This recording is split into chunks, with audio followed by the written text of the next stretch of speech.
This is a special edition of The Wheelhouse. I'm John Dankosky, and it's Inauguration Day in Connecticut as Ned Lamont becomes Connecticut's 89th governor. We're going to bring you his State of the State speech, his first address to a joint session of the legislature, and also some of the pomp and circumstance surrounding this day. Joining me is Colin McEnroe. He's the host of The Colin McEnroe Show on Connecticut Public Radio. Hi there, Colin. Hi, John. You know, in the spirit of the day, in the spirit of Ned Lamont, I'd just like to say thank you. Thank you so much, John. You know, it doesn't get said enough, really, what a great job you do. So thank you so much. There's a lot of thank yous today. In just a minute, we're actually going to hear part one of today's festivities, which happened at the State Armory. But before we get to that, Colin, I mean, why exactly do we do it this way? Talk a little bit about the importance of a day like this and the pageantry that goes around this speech and all the other stuff that we're going to talk about. It's an interesting question. This morning, Kevin Rennie talked about the peaceful transition of power. And there is something to be said for that. This isn't a huge handover of power since it's Democrat to Democrat. But I think it does call attention to a new phase. And it's, there's this kind of solemnizing aspect to these ceremonies. They exist for a reason. They may seem cumbersome or boring or overblown, but I think ritual does help remind people anyway that there is a state government and a new leader's in place and that they should be listening to see what changes are coming. The swearing in of the new governor took place a little bit after noon time today around 12:30 at the State Armory, which, if you don't know, is located right next to the Legislative Office Building. It's about 2 blocks from the Capitol. Ned Lamont took the oath of office from his friend, former Chief Justice of the Connecticut Supreme Court, Chase Rogers, and he followed it up with a short speech. So let's listen to the swearing in of Ned Lamont. Please raise your right hand.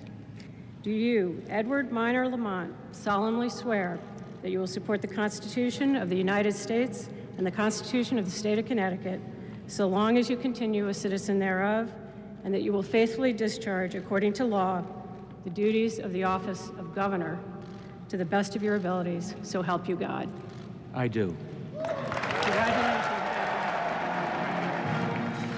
At this point, Ned Lamont is the new governor of the state of Connecticut, and you can see former Governor Dan Malloy and everyone gathered standing and applauding as Ned Lamont shakes hands, and he hugs those on stage, including the family of his who's there, and he's about to tell you about his family. Again, here's Governor Ned Lamont. How are we doing so far?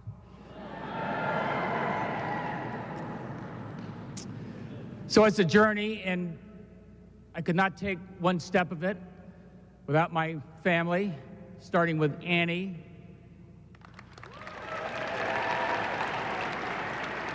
Emily, Lindsay, and Teddy. We look out for each other. We're in this together.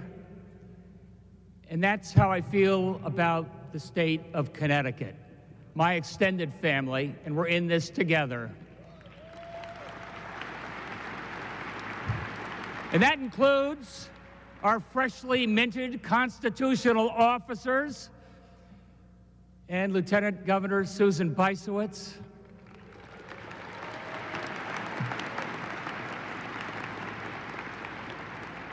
My hat's off to our legislative leaders. We got some work to do together. You ready to get going? And our judicial leaders, and in particular our great friend who has been a font of such wisdom and friendship for so many years, Chase Rogers. Chase.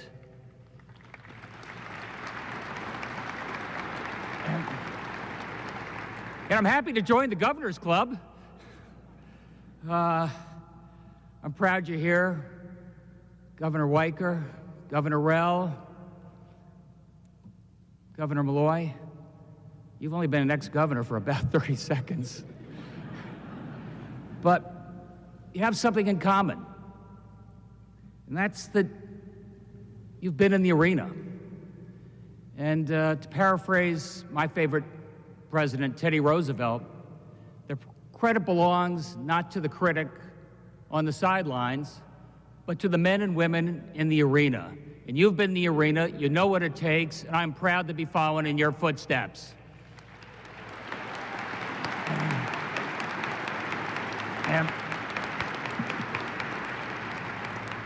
And just a special shout out to Dan and Kathy. Dan has done 30 years of service to our state as a mayor and as a governor, and you two could not have been more gracious and kind and helpful throughout this transition for Annie and me, and we thank you every day.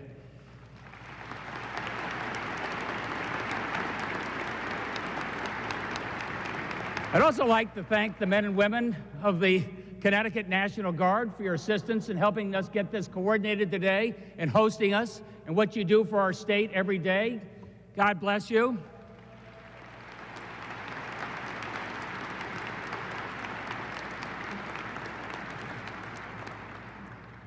And to Rabbi Goldman and Pastor Steele, Barrack Choir never disappoints, Pastor Steele. Reverend Alberg, you'll soon hear from Saud Anwar. These are great friends of different faiths. But just remember what we have in common, in our common humanity. What brings us together every day is so much bigger than anything that could divide us, and that's what I'll remind you every day as your governor.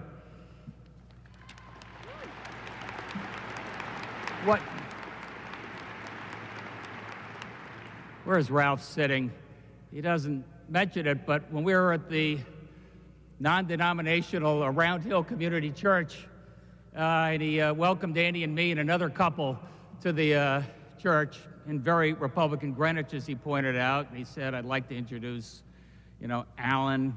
He's Lutheran. I'd like to introduce Carrie. She's a Greek Orthodox. And I'd like to introduce Annie. She's an Episcopalian. And I'd like to introduce Ned. He's a Democrat. Yeah, congregation thought that was pretty funny. Okay, so from here, we're going to be marching over to the state capitol. I'll be escorted by the governor's foot guard. A little history there if you don't know it, but when Jonathan Trumbull was being inaugurated in, I think it was 1756, he was being escorted by the militia, which were overserved and undertrained, and got a little rowdy on the way there, so thus we created the governor's foot guard. For that, I thank you. And I'm also going to be escorted by a group that means something very special to me, and that is the Bridgeport Harding High School Marching Band.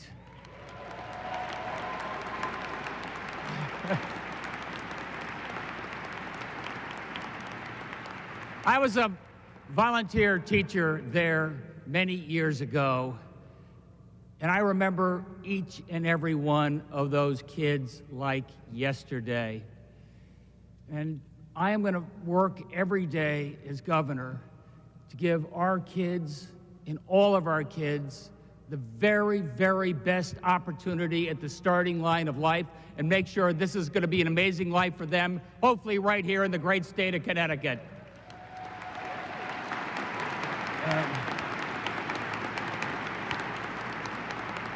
And Susan and I were reminded of this just a few weeks ago when we joined a couple of thousand Connecticut high school students over at the Bushnell for a performance of Hamilton. And had a chance to talk to a bunch of the students beforehand and told them about my favorite song, My Shot. I'm Not Gonna Waste My Shot, where the young Alexander Hamilton sings about himself as a scrappy immigrant kid with great opportunities, just like his new nation. And that's what I love about our country. Because every generation we get an opportunity to reinvent ourselves, and every election represents a fresh start, and this is our chance to reinvent Connecticut, think boldly, act boldly. That's what we mean to do for the next 4 years.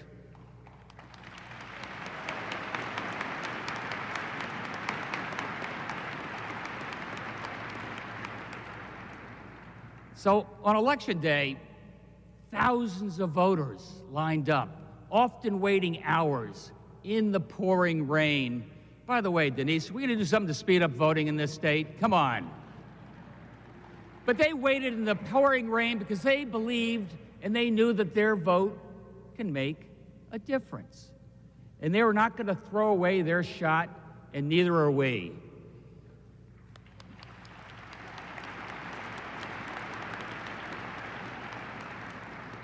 For generations, Connecticut was the most entrepreneurial, inventive, and fast-growing state located with amazing opportunities, and we still can be.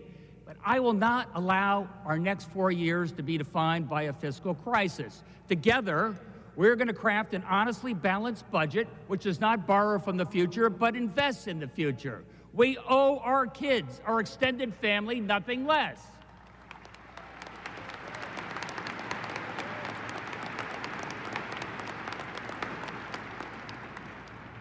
So, in a couple hours, I'm going to speak to the legislature in the room where it happens. And I'll remind all of us that there's no room for the critic on the sidelines. It'll be easy to vote no. But let's give each other the benefit of the doubt. Let's leave our labels at the door. And let's work like heck to get the yes and make sure that all of our kids get their shot, okay?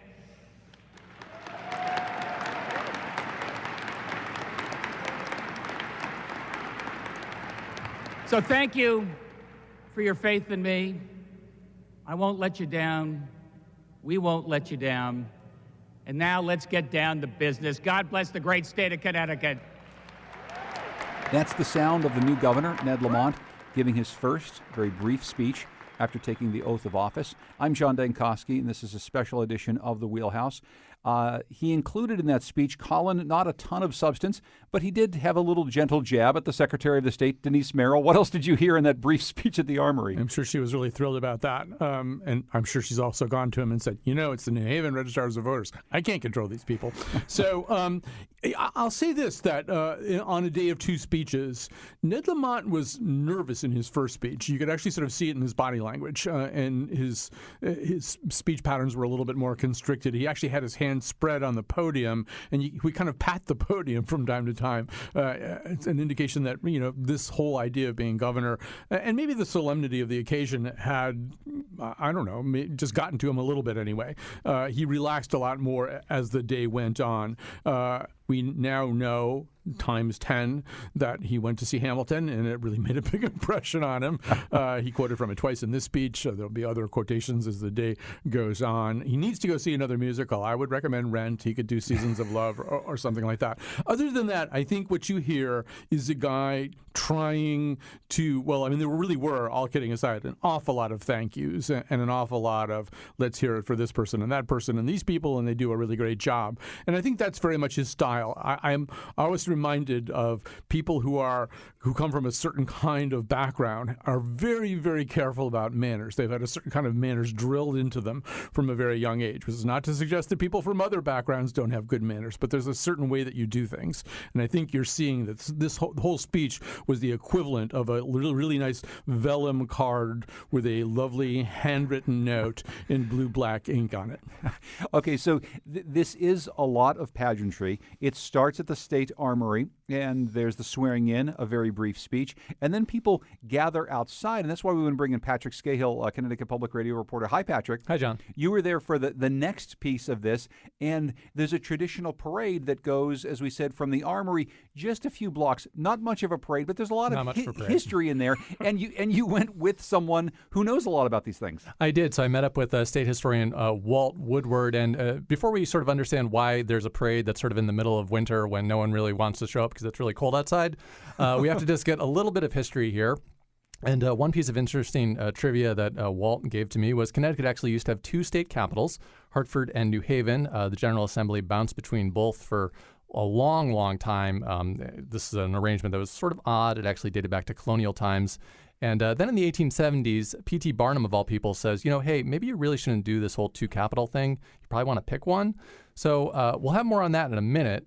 But before that change happened, Election Day, as it was called back then, was actually a really, really big deal. And this was a big deal for the Puritans living in Connecticut who didn't celebrate Christmas and Easter. And it was really for them a day to party. And here's Walt Woodward on that. This was a day that came back then in May. It came at the end of winter.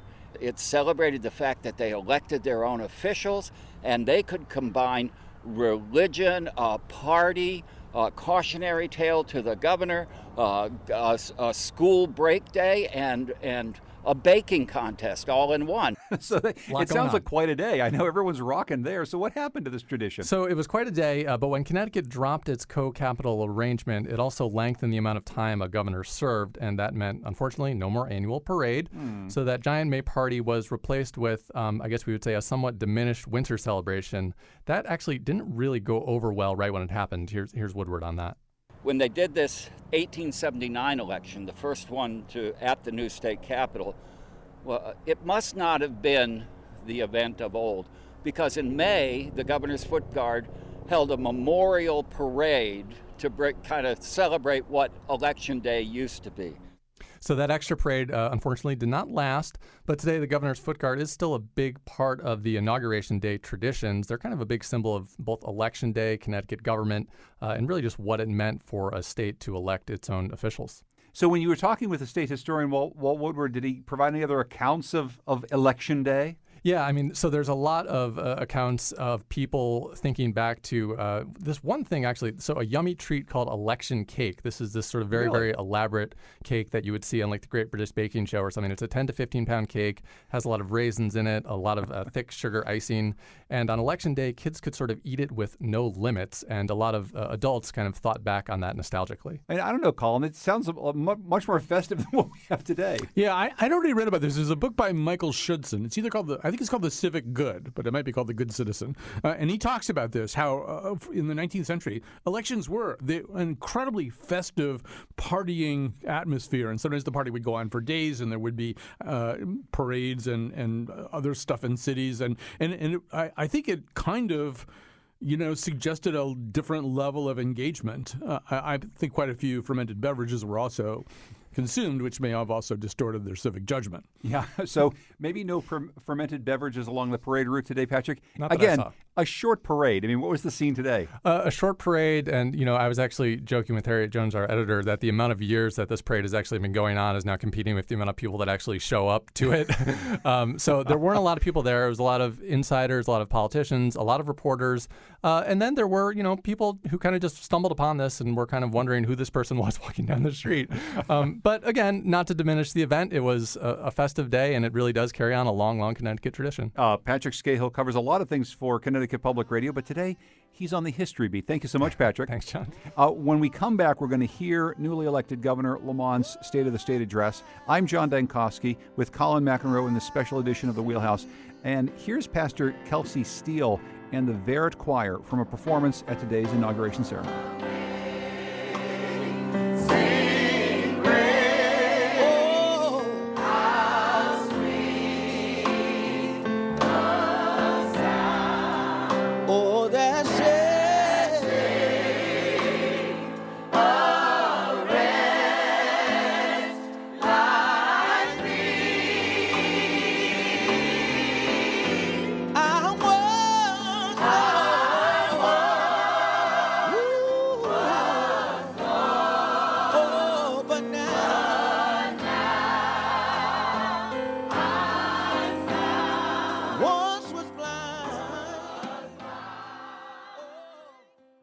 This is a special edition of The Wheelhouse. I'm John Dankosky. It is Inauguration Day in Connecticut as Ned Lamont becomes Connecticut's 89th governor. In just a bit, Colin McEnroe will rejoin me, but first, let's hear the new governor's first speech in front of a joint session of the General Assembly. The hall of the House, as usual, is packed with not just lawmakers, but constitutional officers, press, and dozens of other legislative aides. Here is Governor Ned Lamont. Mr. President, Mr. Speaker, Senator Fasano, Representative Claridis, my fellow state officials, members of the General Assembly and the judicial branch, Lieutenant Governor Bysowitz, honored guests, and people of the great state of Connecticut. Thank you for welcoming me to the room where it happens. I'm especially proud to be here with my family, Annie, Emily, Lindsay, Teddy. Sometimes it gets pretty feisty at the Lamont dinner table. But we're all in it together, and we're not shy. And at the end of the day, I feel the same way about the people of the great state of Connecticut. And you're my extended family, and we're all in it together. I want to say to Dan Malloy, many thanks for your decades of public service. And to Nancy Wyman, you're not going far. We're going to keep you pretty busy. And where's George Jepson? I thought you were down here somewhere. Yeah.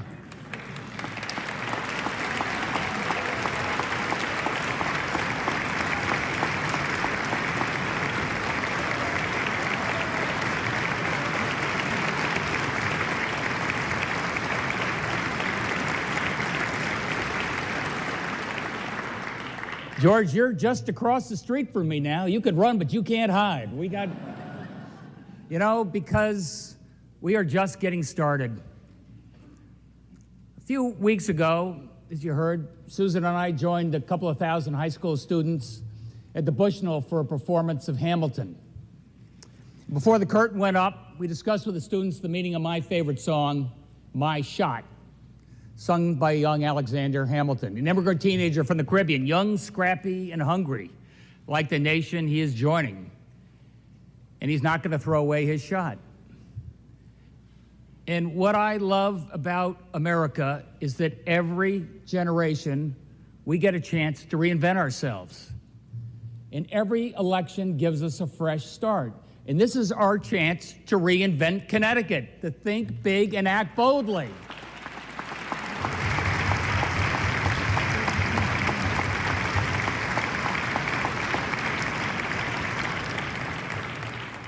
And Connecticut has always been the state where it happens.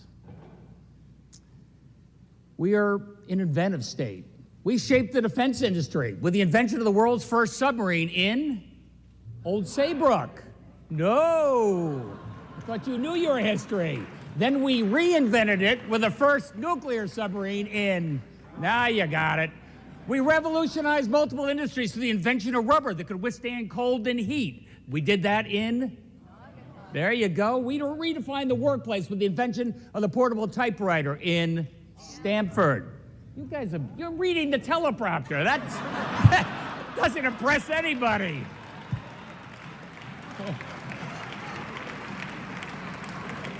And the world's first helicopter was designed and piloted by Igor Sikorsky in, that's it. And a century later, Sikorsky's factory is still there. An electric boat remains the largest submarine manufacturer in the world. And they are two of Connecticut's largest employers. A proud piece of Connecticut's history. But over the last generation, Connecticut's entrepreneurial zip has slipped a bit. We're no longer a place that is viewed as hospitable or encouraging to new businesses. Connecticut, it's time to return to our inventive and entrepreneurial roots.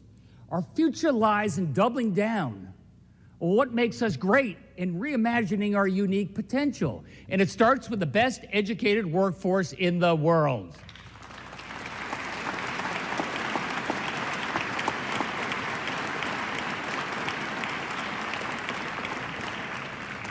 Look, I always go visit our schools because that's where I get a look at the future. My first stop is often in Bridgeport at Harding High School, where I helped out many years ago as a volunteer, and whose band just helped lead our parade up here to the state capitol. Their old high school was pretty beat. But you should have seen the excitement in the eyes of those kids and their parents and their teachers just a few months ago on opening day at the new Harding High School.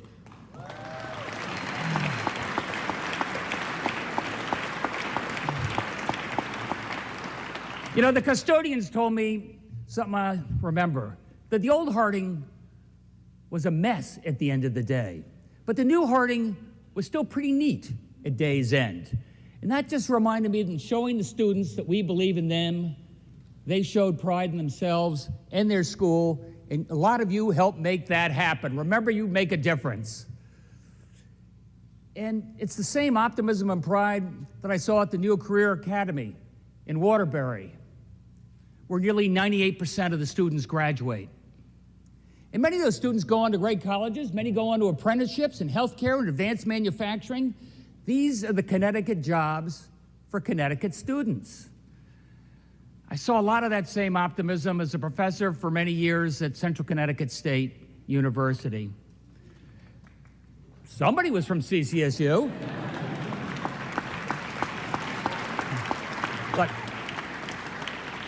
my favorite day during the campaign, because it was after one of those interminable debates, was at UConn, where we saw the Black Hawk helicopters flying low overhead.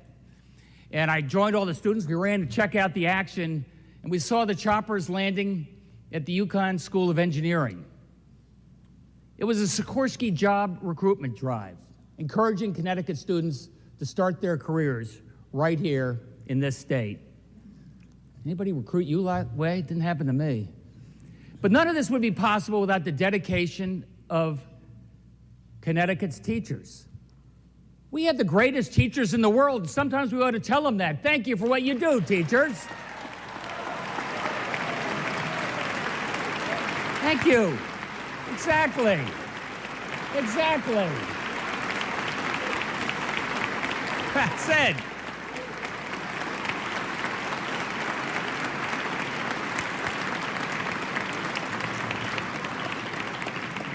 Because, you know, Connecticut, we don't have silicon, we don't have natural gas, but we've always had the best trained, the most educated, the most productive, the most entrepreneurial workforce in the world. That is our strategic advantage, and it's more important in the 21st century than ever before.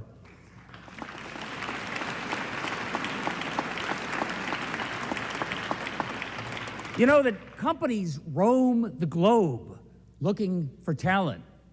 Look no further. You can stop right here. And so at this point, you're probably thinking, that's all well and good, Gov, but the budget is a mess. And how can we be a laboratory for democracy when we have such a hard time paying our bills? We cannot afford to let the next 4 years be defined by a fiscal crisis. The fate of our great state is on a knife's edge. If we choose inaction and more of the same, we fail.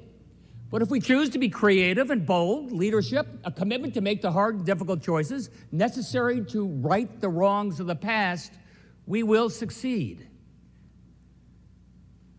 Let's fix the damn budget once and for all. You with me?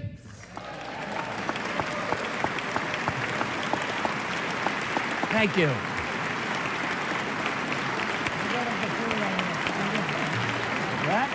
That's it. Put the pressure on you.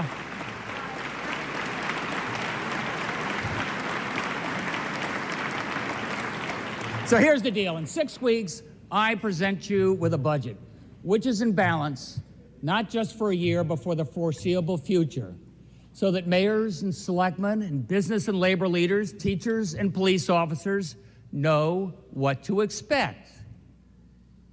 And together we will deliver on what we say, a budget on time, honestly balanced. And however, I want to be clear, no more funny math, no more budgetary gamesmanship.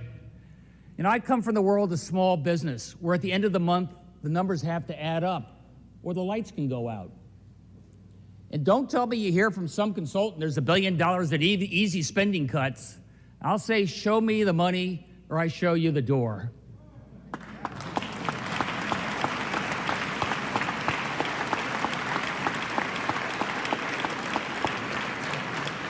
And unlike in Washington, D.C., our government doesn't shut down, and we don't play those games here, right?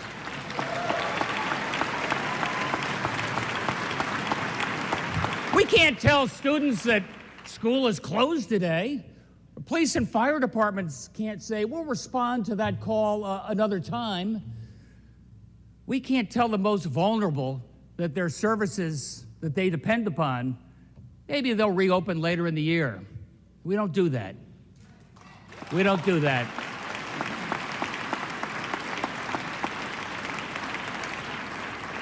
And I refuse to invest any time in the blame game. Who's responsible for this crisis? Who's to blame? Who cares? It's real, it's here, and it's time to confront it head on.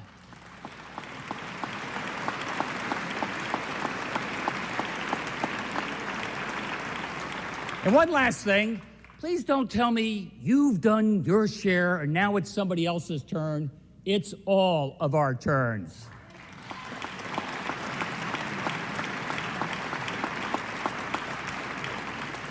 Fix the budget, invest in the future, and nothing can stop us. All right, how do you do it? Fixing the budget does require a big table and an open door, and I'm ready to listen to any good idea. I'll take the heat, and I'll share the credit. And I know the budget vote's going to be a tough one, no doubt.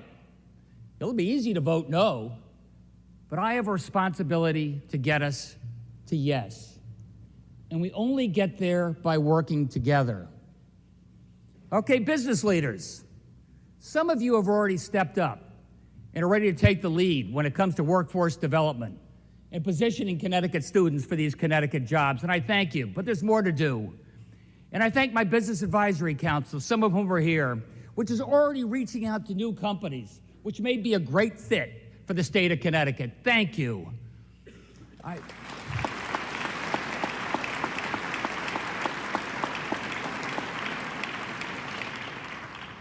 And I say to the volunteers out there and the philanthropic leaders, giving back is the highest form of citizenship.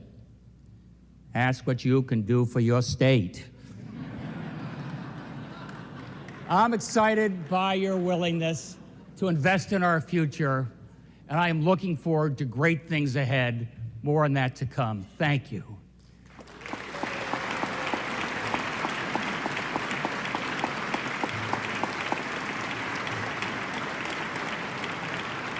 To our state employees and our labor leaders, first of all, thank you for the incredible work you do on behalf of the people of the great state of Connecticut. People don't thank you enough for what you do.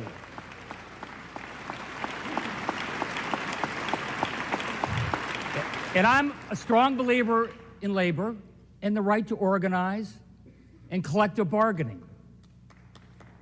So is Julie. But now is our time to show that collective bargaining works in tough times as well as good times. And it's my job, as liabilities grow faster than assets, to make the changes necessary to ensure that retirement security is a reality for our younger as well as our older state employees, and we got to do that without breaking the bank.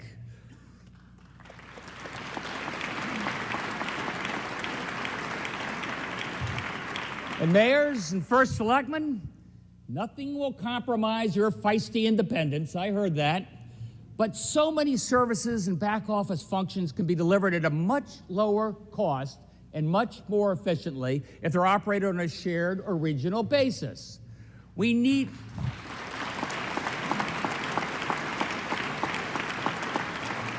We will break down those silos, engage in bulk purchasing, everything from healthcare to technology. The taxpayers of our state can no longer afford to subsidize inefficiency.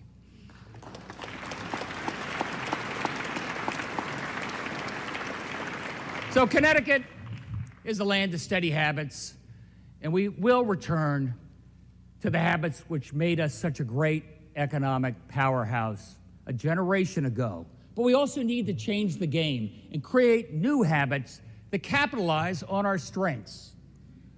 Our great state is strategically located between two super cities. And we need to harness our highly educated workforce and create a new Connecticut for tomorrow. And how do we do this? I'll be focusing on 4 priorities. First, I'm going to take the lead investing in the first all-digital government. I'll reverse engineer every transaction from the taxpayer's shoes. The entry point to e-Connecticut will be through a digital front door, a one-stop shop for everything our citizen needs.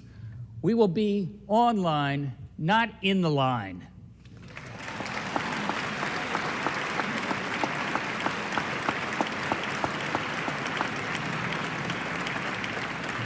It won't be done overnight, so let's start today. And secondly, to attract those millennials and top talent and leading companies, Connecticut will have to invest wisely in our urban centers, making them affordable and lively, where families want to live, work, and play. And that means great schools, safe streets, and making our cities the first 5G in New England.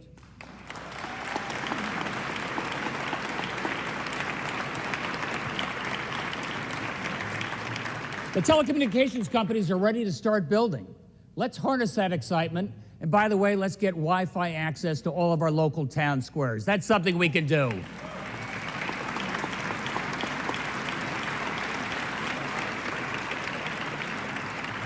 Third, none of this is possible unless we have a 21st century transportation system.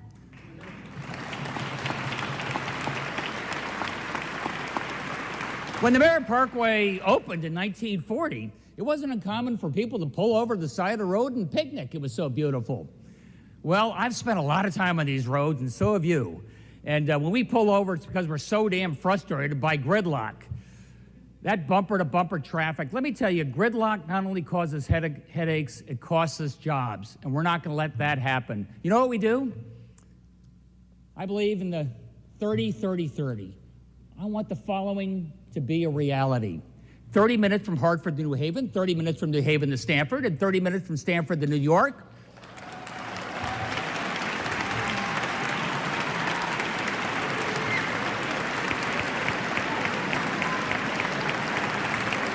That's it.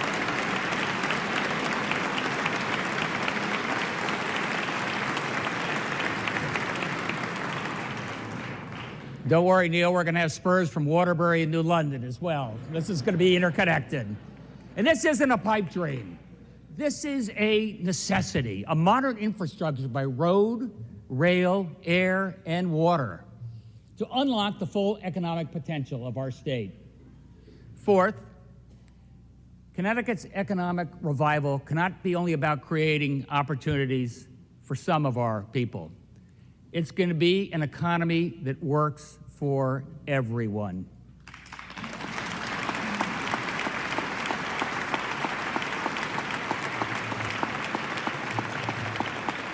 We will bring our workforce into the 21st century, closely aligning with job training, starting with STEM and coding in K through 12, access to higher education, VOTEC and apprenticeships, good paying jobs for our Connecticut students.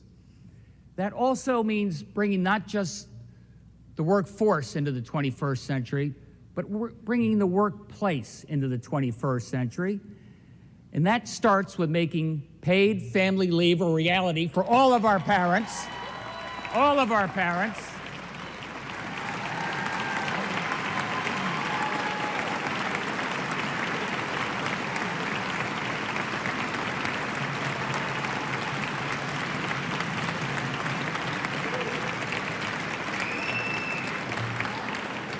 For all of our parents, they don't have to choose between the child they love and the job they need.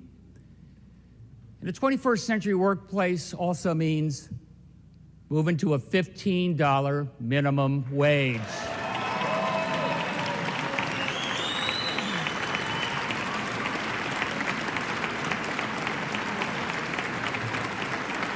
We will.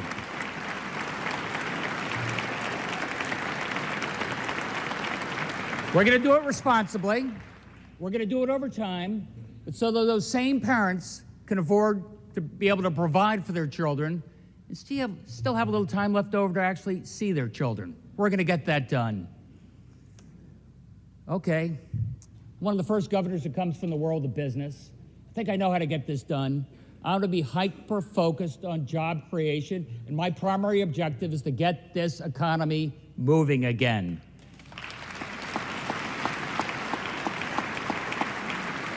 And how do we extend opportunity for all those being left behind? Growth. What's the long-term fix to our budget? Growth. How do we attract the next generation of talent to Connecticut? Growth. Now, somebody like that Now, all that economic growth takes time to nurture, which is why, again, we start today, and we start together. All right, I'm a new governor. You're a new legislature. Some of you have been around for a while. It's a new day here. And what can you expect from me? I think I'm a straight shooter. I think I'm an honest broker. I think I'm a pretty good listener. I know what I know, and I know what I don't know. But I do have a strong sense of where we need to go and what the people of Connecticut expect from us.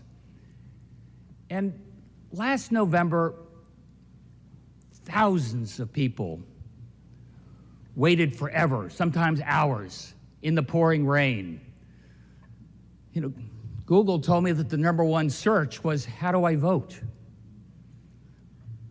And they waited in those long lines and voted with extraordinary turnout because they know that their vote makes a difference.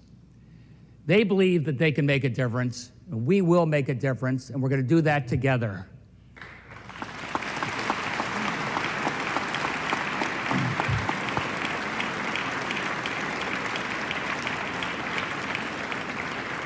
So let's work together and produce a budget for the people that doesn't borrow from the future, but invests in the future. And like those kids from Harding High who believed in themselves, I believe in Connecticut, and you're here because you believe in Connecticut. Let's get Connecticut growing again.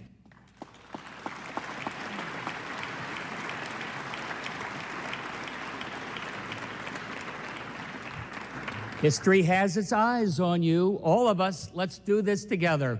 May God bless you, and may God bless the hardworking people of the great state of Connecticut. Love you all. Thank you.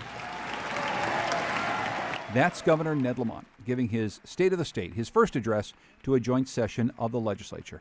I'm John Dankosky, and when we come back on this special edition of The Wheelhouse, Colin McEnroe will join me for analysis. Stay with us. I am not throwing away my shot. I am not throwing away my shot. I'm just like my country. I'm young, scrappy, and hungry, and I'm not throwing away my shot.